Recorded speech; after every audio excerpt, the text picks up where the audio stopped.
ਮੇਰੇ ਵੱਲੋਂ ਸਾਰਿਆਂ ਨੂੰ ਸਤਿ ਸ਼੍ਰੀ ਅਕਾਲ। ਅੱਜ ਆਪਾਂ ਇਸ ਵੀਡੀਓ ਦੇ ਵਿੱਚ 8ਵੀਂ ਜਮਾਤ ਦਾ NAS ਦਾ ਪੇਪਰ ਹੱਲ ਕਰਦੇ ਹਾਂ ਜੋ 2017 ਵਿੱਚ ਹੋਇਆ ਸੀ। ਇਸ ਪੇਪਰ ਵਿੱਚ ਸਭ ਤੋਂ ਪਹਿਲਾਂ ਤੁਹਾਨੂੰ ਇੱਕ ਪੈਰਾ ਦਿੱਤਾ ਗਿਆ ਹੈ ਜਿਸ ਨੂੰ ਤੁਸੀਂ ਧਿਆਨ ਨਾਲ ਪੜ੍ਹਨਾ ਹੈ ਤੇ ਫਿਰ ਪ੍ਰਸ਼ਨਾਂ ਦੇ ਉੱਤਰ ਦੇਣੇ ਹਨ। ਨਿੰਮ ਇੱਕ ਲੰਬਾ ਸਦਾਬਹਾਰ ਰੁੱਖ ਹੈ ਜਿਸ ਦੀਆਂ ਪੱਤੀਆਂ ਛੋਟੀਆਂ, ਹਰੀਆਂ, ਚਮਕਦਾਰ ਹੁੰਦੀਆਂ ਹਨ। ਇਸ ਦਾ ਤਣਾ ਸਿੱਧਾ ਹੁੰਦਾ ਹੈ। ਇਸ ਦੀ ਛਾਲ ਸਖਤ, ਖੁਰਦਰੀ ਤੇ ਛਿਲਕ ਵਰਗੀ ਹੁੰਦੀ ਹੈ। ਇਹ ਬਸੰਤ ਰੁੱਤ ਵਿੱਚ ਛੋਟੇ-ਛੋਟੇ ਚਿੱਟੇ ਫੁੱਲਾਂ ਨਾਲ ਖਿੜਦਾ ਹੈ। ਇਹ ਰੁੱਖ ਕਦੇ ਵੀ ਨੰਗਾ ਨਹੀਂ ਹੁੰਦਾ ਕਿਉਂਕਿ ਇਸ ਦੀਆਂ ਪੱਤੀਆਂ ਕਦੇ ਵੀ ਇਕੱਠੀਆਂ ਨਹੀਂ ਡਿੱਗਦੀਆਂ। ਇਹ ਸਾਰੇ ਭਾਰਤ ਦੇਸ਼ ਵਿੱਚ ਪਾਇਆ ਜਾਂਦਾ ਹੈ। ਨਿੰਮ ਨੂੰ ਸੰਸਕ੍ਰਿਤ ਭਾਸ਼ਾ ਵਿੱਚ ਅਰਿਸ਼ਠਾ ਕਹਿੰਦੇ ਹਨ ਜਿਸ ਦਾ ਅਰਥ ਹੈ ਬਿਮਾਰੀ ਤੋਂ ਆਰਾਮ ਦਿਵਾਉਣ ਵਾਲਾ। ਇਹ ਆਮ ਤੌਰ ਤੇ ਚਮਤਕਾਰੀ ਰੁੱਖ ਦੇ ਨਾਂ ਨਾਲ ਜਾਣਿਆ ਜਾਂਦਾ ਹੈ। ਨਿੰਮ ਰੁੱਖ ਦਾ ਹਰ ਹਿੱਸਾ ਦਵਾਈਆਂ ਵਿੱਚ ਇਸਤੇਮਾਲ ਕੀਤਾ ਜਾਂਦਾ ਹੈ। ਨਿੰਮ ਦਾ ਤੇਲ, ਜਿਸ ਨੂੰ ਮਾਰਗੋਸ਼ਾ ਤੇਲ ਕਿਹਾ ਜਾਂਦਾ ਹੈ, ਇਸ ਦੇ ਬੀਜਾਂ ਵਿੱਚੋਂ ਕੱਢਿਆ ਜਾਂਦਾ ਹੈ ਤੇ ਇਹ ਕੋੜ੍ਹ ਅਤੇ ਚਮੜੀ ਦੇ ਰੋਗਾਂ ਵਿੱਚ ਅਸਰਦਾਰ ਹੁੰਦਾ ਹੈ। ਚੇਚਕ ਦੇ ਇਲਾਜ ਵਿੱਚ ਇਸ ਦੀਆਂ ਪੱਤੀਆਂ ਦਾ ਪ੍ਰਯੋਗ ਕੀਤਾ ਜਾਂਦਾ ਹੈ। ਨਿੰਮ ਦੀ ਚਾਹ ਅਕਸਰ ਸਿਰ ਵਿੱਚ ਦਰਦ ਅਤੇ ਬੁਖਾਰ ਤੋਂ ਆਰਾਮ ਦਿਵਾਉਣ ਲਈ ਵਰਤੀ ਜਾਂਦੀ ਹੈ। ਇਸ ਦੇ ਫੁੱਲਾਂ ਦਾ ਪ੍ਰਯੋਗ ਅੰਤੜੀਆਂ ਦੀਆਂ ਸਮੱਸਿਆਵਾਂ ਨੂੰ ਦੂਰ ਕਰਨ ਲਈ ਕੀਤਾ ਜਾਂਦਾ ਹੈ। ਨਿੰਮ ਦੀ ਛਾਲ ਅਤੇ ਗੂੰਦ ਕੀਮਤੀ ਦਵਾਈਆਂ ਵਜੋਂ ਮੰਨੀਆਂ ਜਾਂਦੀਆਂ ਹਨ। ਭਾਰਤ ਵਿੱਚ ਲੋਕ ਨਿੰਮ ਦੀਆਂ ਡੰਡੀਆਂ ਨਾਲ ਦੰਦਾਂ ਨੂੰ ਸਾਫ਼ ਕਰਦੇ ਹਨ। ਸੁੱਕੀਆਂ ਨਿੰਮ ਦੀਆਂ ਪੱਤੀਆਂ ਖਾਨਿਆਂ ਅਤੇ ਅਲਮਾਰੀਆਂ ਵਿੱਚ ਦੀਮਕਾਂ ਅਤੇ ਕਾਕਰੋਚਾਂ ਨੂੰ ਦੂਰ ਰੱਖਣ ਲਈ ਰੱਖੀਆਂ ਜਾਂਦੀਆਂ ਹਨ। ਦੀਮਕ ਅਤੇ ਕਾਕਰੋਚ ਹੁੰਦੇ ਨੇ ਸਿਉਂਕ, ਕੀੜੇ ਮਕੌੜੇ। ਨਿੰਮ ਨੂੰ ਗੰਨੇ ਅਤੇ ਸਬਜ਼ੀਆਂ ਲਈ ਖਾਦ ਵਜੋਂ ਬਹੁਤ ਜ਼ਿਆਦਾ ਪ੍ਰਯੋਗ ਕੀਤਾ ਜਾਂਦਾ ਹੈ। ਕੁਝ ਲੋਕ ਨਿੰਮ ਨੂੰ ਪੱਤਰ ਮੰਨਦੇ ਹਨ ਅਤੇ ਇਸ ਦੀਆਂ ਪੱਤੀਆਂ ਨੂੰ ਘਰ ਦੀ ਦਹਿਲੀਜ਼ ਤੇ ਬੁਰੀਆਂ ਆਤਮਾਵਾਂ ਨੂੰ ਦੂਰ ਕਰਨ ਲਈ ਟੰਗਦੇ ਹਨ। ਨਵੇਂ ਜਨਮੇ ਬੱਚਿਆਂ ਨੂੰ ਚੰਗੀ ਸਿਹਤ ਅਤੇ ਬਿਮਾਰੀਆਂ ਤੋਂ ਬਚਾਉਣ ਲਈ ਨਿੰਮ ਦੇ ਪੱਤਿਆਂ ਤੇ ਲਿਟਾਇਆ ਜਾਂਦਾ ਹੈ। ਇਸ ਵਿੱਚ ਕੋਈ ਸ਼ੱਕ ਨਹੀਂ ਹੈ ਕਿ ਨਿੰਮ ਨੂੰ ਸਾਰੀ ਦੁਨੀਆ ਦੇ ਲੋਕਾਂ ਦੁਆਰਾ ਇੱਕ ਅਦਭੁਤ ਰੁੱਖ ਸਮਝਿਆ ਜਾਂਦਾ ਹੈ। ਸੋ ਇਹਦੇ ਨਾਲ ਸੰਬੰਧਿਤ ਪਹਿਲਾ ਪ੍ਰਸ਼ਨ ਦੇਖਦੇ ਹਾਂ। ਨਿੰਮ ਦੇ ਰੁੱਖ ਦੀ ਛਾਲ ਕਿਹੋ ਜਿਹੀ ਹੁੰਦੀ ਹੈ? ਦੂਜੀ ਲਾਈਨ ਦੇ ਵਿੱਚ ਹੀ ਇਹਦਾ ਉੱਤਰ ਪਿਆ ਹੈ, ਖੁਰਦਰੀ ਅਤੇ ਛਿਲਕੇ ਵਰਗੀ। ਦੂਸਰਾ ਪ੍ਰਸ਼ਨ ਹੈ, ਨਿੰਮ ਦੇ ਫੁੱਲ ਇਲਾਜ ਵਿੱਚ ਲਾਭਦਾਇਕ ਹਨ। ਕਿਹੜੇ ਇਲਾਜ ਵਿੱਚ? ਸੋ ਇਸ ਦਾ ਉੱਤਰ ਹੋਏਗਾ ਅੰਤੜੀਆਂ ਦੀ ਸਮੱਸਿਆ ਵਿੱਚ। ਤੀਸਰਾ ਪ੍ਰਸ਼ਨ ਦੇਖਦੇ ਹਾਂ, ਸੁੱਕੀਆਂ ਪੱਤੀਆਂ ਨੂੰ ਅਲਮਾਰੀਆਂ ਵਿੱਚ ਕਿਉਂ ਰੱਖਿਆ ਜਾਂਦਾ ਹੈ?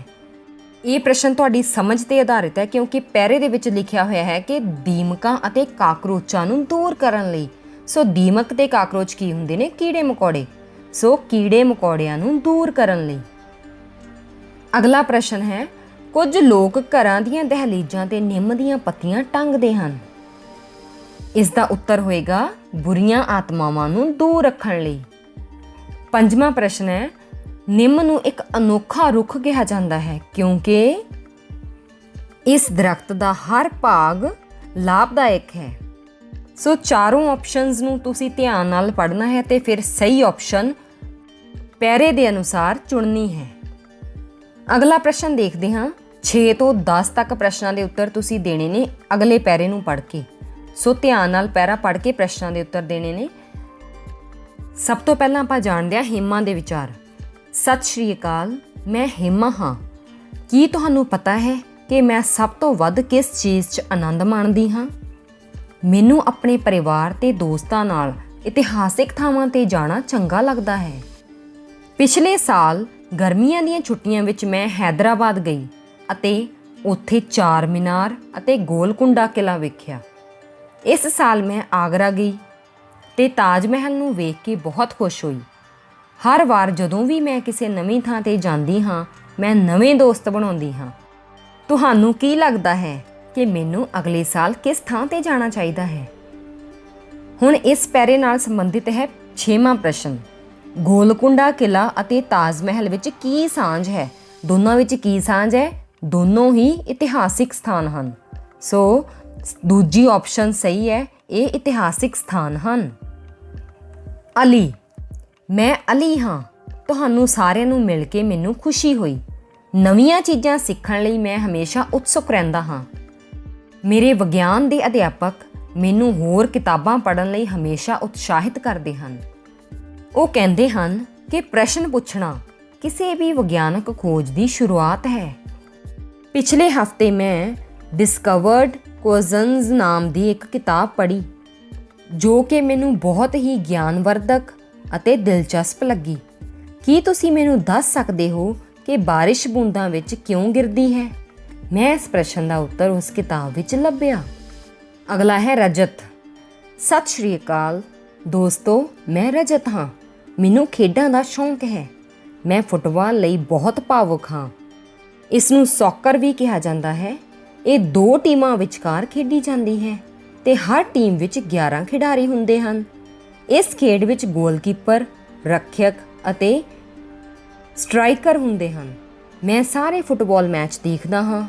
ਇੱਕ ਦਿਨ ਭਾਈਚਿੰਗ ਭੂਟੀਆ ਵਾਂਗ ਮੈਂ ਭਾਰਤ ਲਈ ਖੇਡਣਾ ਚਾਹੁੰਦਾ ਹਾਂ।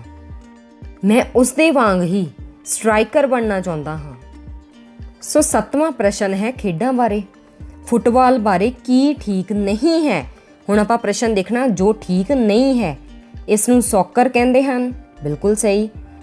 ਹਰ ਟੀਮ ਵਿੱਚ 11 ਖਿਡਾਰੀ ਖੇਡਦੇ ਹਨ, ਬਿਲਕੁਲ ਸਹੀ।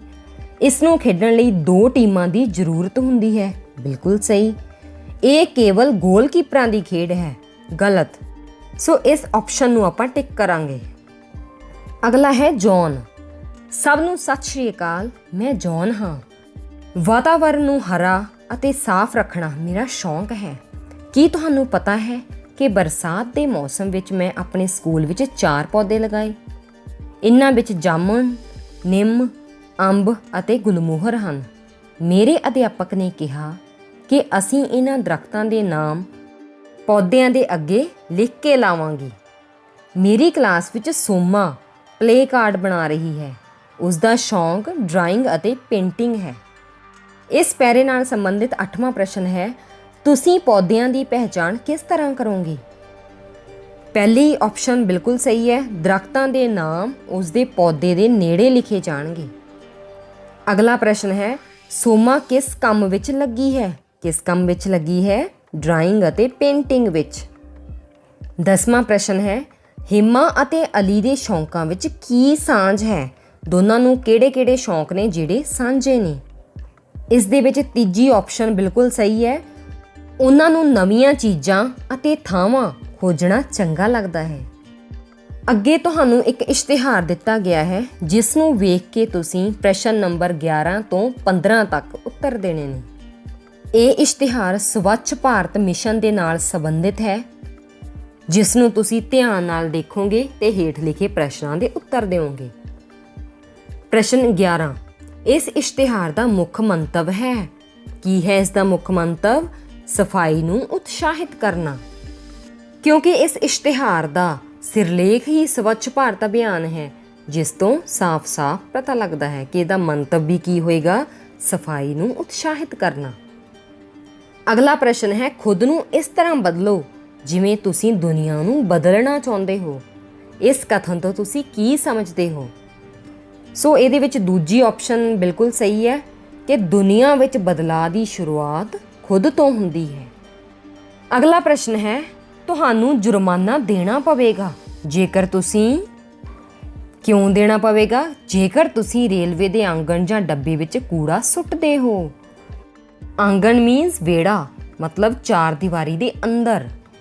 ਸੋ ਤੀਜੀ ਆਪਸ਼ਨ ਬਿਲਕੁਲ ਸਹੀ ਹੈ ਕਿ ਰੇਲਵੇ ਦੀ 4 ਦੀਵਾਰੀ ਵਿੱਚ ਕੁਝ ਸੁੱਟਦੇ ਹੋ। ਅਗਲਾ ਪ੍ਰਸ਼ਨ ਹੈ, ਇੱਕ ਕੁੜੀ ਆਪਣੇ ਪਿਤਾ ਨੂੰ ਕੇਲੇ ਦਾ ਛਿਲਕਾ ਸੀਟ ਦੇ ਹੇਠਾਂ ਸੁੱਟਣ ਤੋਂ ਰੋਕਦੀ ਹੈ। ਇਸ਼ਤਿਹਾਰ ਵਿੱਚ ਦਿੱਤਾ ਕਿਹੜਾ ਕਥਨ ਇਸ ਵਾਕ ਤੇ ਲਾਗੂ ਹੁੰਦਾ ਹੈ? ਇਸ ਦੇ ਲਈ ਸਹੀ ਆਪਸ਼ਨ ਹੈ ਪਹਿਲੀ, ਕੂੜੇ ਨੂੰ ਸਿਰਫ ਕੂੜੇਦਾਨ ਵਿੱਚ ਸੁੱਟੋ। ਅਗਲਾ ਪ੍ਰਸ਼ਨ ਹੈ, ਸਵੱਛ ਭਾਰਤ ਮਿਸ਼ਨ ਦਾ ਮੰਤਵ ਕੀ ਹੈ? ਕੀ ਮੰਤਵ ਹੈ? ਭਾਰਤ ਨੂੰ ਸਾਫ਼ ਬਣਾਉਣਾ। ਅੱਗੇ ਆਪਾਂ ਗੱਲ ਕਰਦੇ ਹਾਂ ਸੈੱਟ 2 ਦੀ। ਇਸ ਪੇਪਰ ਵਿੱਚ ਪਹਿਲੇ 5 ਪ੍ਰਸ਼ਨ ਪਹਿਲੇ ਸੈੱਟ ਵਾਲੇ ਹੀ ਸਨ। ਅਗਲੇ ਪ੍ਰਸ਼ਨਾਂ ਨੂੰ ਕਰਨ ਲਈ ਅਗਲਾ ਪੈਰਾ ਪੜ੍ਹਨਾ ਪਵੇਗਾ। ਇਹ ਪੈਰਾ ਸਾਈਕਲ ਬਾਰੇ ਹੈ। ਬਾਈਸਾਈਕਲ, ਜਿਸ ਨੂੰ ਅਸੀਂ ਸਾਈਕਲ ਵੀ ਕਹਿੰਦੇ ਹਾਂ, ਦੁਨੀਆ ਭਰ ਵਿੱਚ ਇਹ ਸਭ ਤੋਂ ਸਸਤਾ, ਅਤੇ ਆਮ ਆਵਾਜਾਈ ਦਾ ਸਾਧਨ ਹੈ। ਬਾਈਸਾਈਕਲ ਅੰਗਰੇਜ਼ੀ ਭਾਸ਼ਾ ਦਾ ਸ਼ਬਦ ਹੈ ਜੋ ਕਿ 2 ਅੱਖਰਾਂ ਦੇ ਜੋੜ ਨਾਲ ਬਣਿਆ ਹੈ। ਇਸ ਵਿੱਚ ਬਾਈ ਸ਼ਬਦ, ਜਿਸ ਦਾ ਭਾਵ ਹੈ 2, ਅੰਗਰੇਜ਼ੀ ਭਾਸ਼ਾ ਤੋਂ ਲਿਆ ਗਿਆ ਹੈ ਅਤੇ ਕੁਕਲੁਸ, ਜਿਸ ਦਾ ਭਾਵ ਹੈ ਪਹੀਆ, ਗ੍ਰੀਕ ਭਾਸ਼ਾ ਤੋਂ ਲਿਆ ਗਿਆ ਹੈ। ਸਭ ਤੋਂ ਪਹਿਲੀਆਂ ਸਾਈਕਲਾਂ ਲੱਕੜ ਦੀਆਂ ਬਣੀਆਂ ਸਨ ਅਤੇ ਉਹਨਾਂ ਦੇ ਪੈਡਲ ਵੀ ਨਹੀਂ ਸਨ ਹੁੰਦੇ। ਉਸ ਤੋਂ ਬਾਅਦ ਲੋਹੇ ਦੇ ਸਾਈਕਲ ਆਏ ਜਿਨ੍ਹਾਂ ਦੇ ਚੇਨਾਂ ਅਤੇ ਪਹੀਏ ਨਹੀਂ ਸਨ। 1860 ਵਿੱਚ 2 ਫਰਾਂਸੀਸੀ ਡਿਜ਼ਾਈਨਰਾਂ ਨੇ ਸਾਈਕਲ ਦੇ ਡਿਜ਼ਾਈਨ ਨੂੰ ਇੱਕ ਨਵੀਂ ਦਿਸ਼ਾ ਦਿੰਦੇ ਹੋਏ ਇਸ ਵਿੱਚ ਅਗਲੇ ਵੱਡੇ ਪਹੀਏ ਨਾਲ ਪੈਡਲ ਜੋੜ ਦਿੱਤੇ ਅਤੇ ਦੋਵੇਂ ਪਹੀਆਂ ਨੂੰ ਆਪਸ ਵਿੱਚ ਜੋੜਿਆ।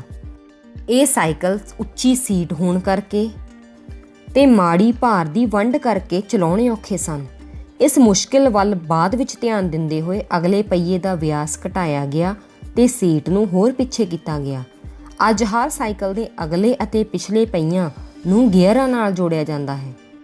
ਅੱਜ ਕੱਲ੍ਹ ਬਾਜ਼ਾਰ ਵਿੱਚ ਅਲੱਗ-ਅਲੱਗ ਤਰ੍ਹਾਂ ਦੀਆਂ ਸਾਈਕਲਾਂ ਉਪਲਬਧ ਹਨ।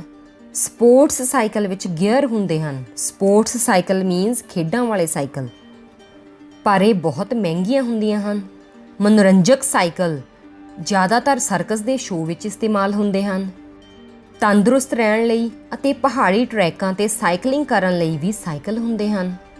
ਸਾਈਕਲ ਚਲਾਉਣ ਵਿੱਚ ਮਜ਼ਾ ਆਉਂਦਾ ਹੈ ਅਤੇ ਇਸ ਨਾਲ ਪ੍ਰਦੂਸ਼ਣ ਘਟਾਉਣ ਵਿੱਚ ਵੀ ਮਦਦ ਮਿਲਦੀ ਹੈ। ਇਹ ਤੇਲ ਨਾਲ ਨਹੀਂ ਚੱਲਦੇ ਅਤੇ ਇਹਨਾਂ ਨੂੰ ਚਲਾਉਣ ਲਈ ਲਾਇਸੈਂਸ ਦੀ ਵੀ ਲੋੜ ਨਹੀਂ ਹੁੰਦੀ। ਭਾਰਤ ਵਿੱਚ ਪੇਂਡੂ ਇਲਾਕਿਆਂ ਵਿੱਚ ਸਾਈਕਲ ਆਵਾਜਾਈ ਦੇ ਸਾਧਨ ਦੇ ਤੌਰ 'ਤੇ ਵਰਤੇ ਜਾਂਦੇ ਨੇ ਕਿਉਂਕਿ ਇਹਨਾਂ 'ਤੇ ਜੰਗਲਾਂ ਵਿੱਚ ਅਤੇ ਖੇਤੀ ਵਿੱਚ ਆਸਾਨੀ ਨਾਲ ਜਾਇਆ ਜਾ ਸਕਦਾ ਹੈ। ਸ਼ਹਿਰੀ ਖੇਤਰਾਂ ਵਿੱਚ ਵੀ ਟ੍ਰੈਫਿਕ ਭੀੜ ਦੇ ਕਾਰਨ ਕਈ ਲੋਕ ਇਸ ਨੂੰ ਅਪਣਾ ਰਹੇ ਹਨ। ਕਾਰਾਂ ਦੀ ਥਾਂ 'ਤੇ ਸਾਈਕਲਾਂ ਦੀ ਵਰਤੋਂ ਨੂੰ ਉਤਸ਼ਾਹਿਤ ਕਰਨ ਲਈ ਸਾਨੂੰ ਸਖਤ ਕਦਮ ਚੁੱਕਣ ਦੀ ਲੋੜ ਹੈ। ਸਾਈਕਲ ਚਾਲਕਾਂ ਲਈ ਟਰੈਕ ਅਤੇ ਮੁਫਤ ਪਾਰਕਿੰਗ ਦੀਆਂ ਥਾਵਾਂ ਮੁਹੱਈਆ ਕਰਵਾਉਣੀਆਂ ਚਾਹੀਦੀਆਂ ਹਨ।